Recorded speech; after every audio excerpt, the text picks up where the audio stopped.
Hello YouTube, Simracing Ricky or Kevin here, and today we will be reviewing the Grand Prix of Zandvoort, where Norris started on P1, Verstappen on P2, on his home soil, his home circuit, Piastri on P3, Russell on P4.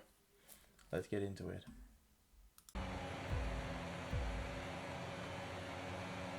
Lights out and away we go. Max has got a great start, going from P2 into P1, overtaking Norris into the first corner. Great move from him. He had a better start. Norris' start wasn't that great. He had a little wheel spin in the beginning, and he lost some time to do that to Max. Also, his teammate Piastri also had some wheel spin, and they both lost positions. Piastri lost his position to George Russell, who was right there to overtake him. And with Norris, it was Max. From there on, Norris was chasing Max. In the first laps, he wasn't really chasing him down like he should have. Had been chasing him down. I think he was trying to preserve his tires a little bit, because McLaren, their tire wear was their tire deck was way less than Red Bull's tire deck.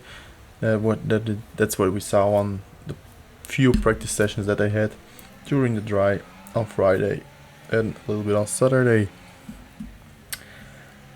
From there on, Piastri was trying to overtake George Russell again, as was Norris on Verstappen. Verstappen was getting in a little bit of trouble with not being able to turn into corner 10. The car wasn't responding like he wished, like he wanted to, and Norris was just right there. He had the pace, and he was starting to close the gap to Max really quick. In the meanwhile, Piastri and Leclerc were battling a little bit. Were also battling because Russell was pushing Piastri a little bit to the back. There was Leclerc with Perez right behind him. The three of them, all three had DRS on each other. But in the end, there wasn't an overtake happened, so Piastri was able to keep his position, as did Leclerc and as did Perez.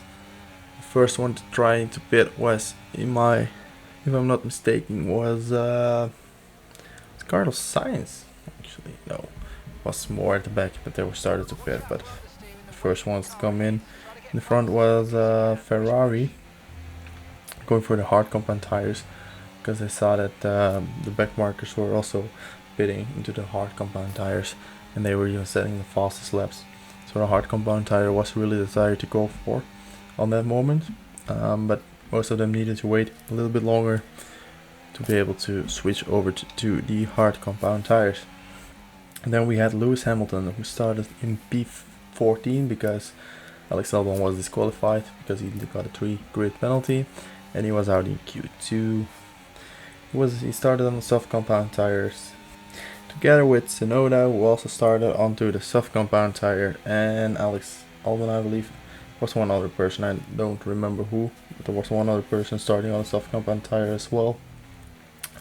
Lewis was able to make the most out of it and was able to get onto top into the P10, P9 even, and was able to push way longer with the soft compound tires than they anticipated. Actually, like, he was able to push them until lap 24, where he needed to pit then.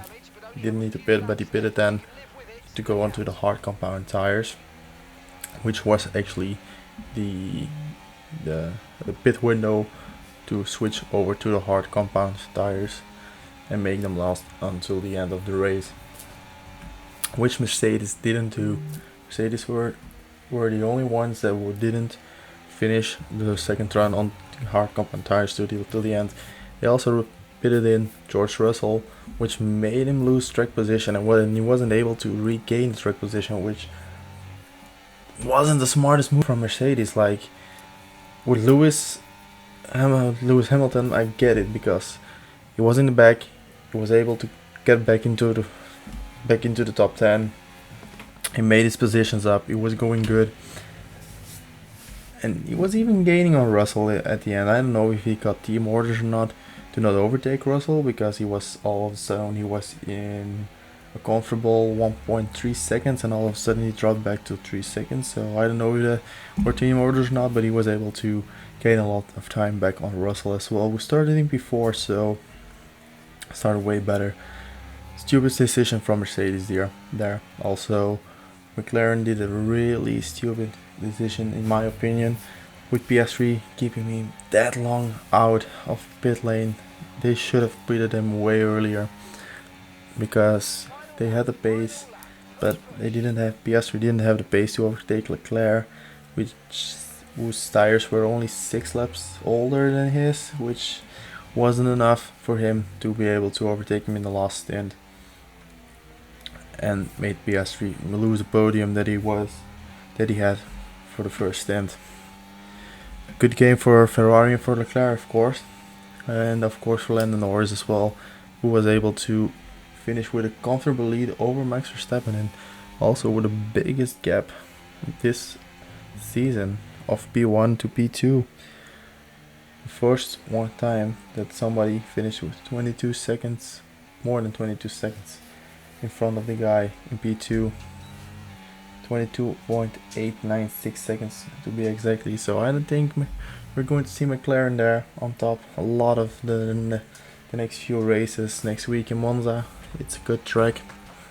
I think Norris will be there in the top 3 as well, probably, if he can keep up his form, of course. He has been training a lot and hard during the summer break, he said. So let's see. And I hope to see you guys next week in the Monza recap. Hope you guys enjoyed it.